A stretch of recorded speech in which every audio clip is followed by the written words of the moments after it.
Hiểu.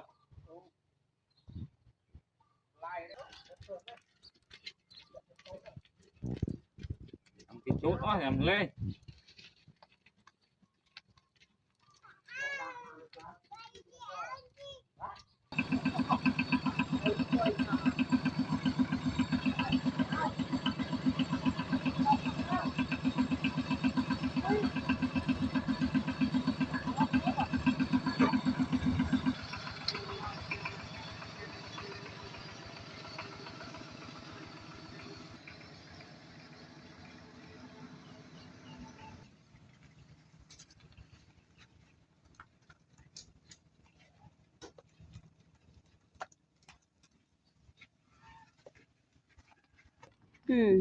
Các thiết bị prai prua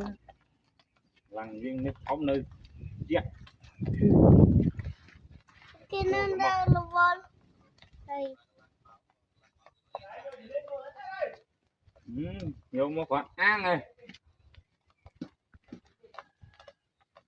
cháu lấy cho vô mất nào khai nó bố pu đó đào khơi đập pu pi ngày đầm rồi bạn bay lâu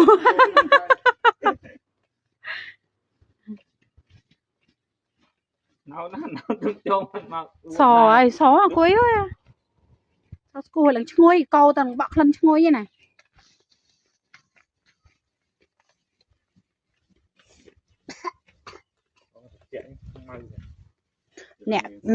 nè câu co bụng mọt và hai tua video vào đây này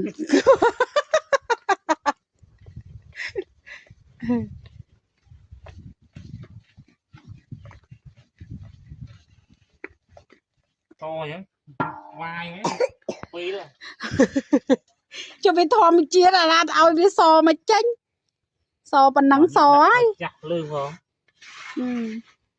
chặt với giờ rừng cho chặt trâu lớn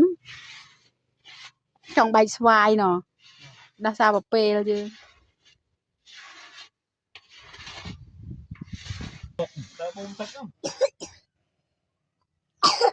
tàn tính rừng bạch lắm ảo nơ gì bị khờ hột con có phong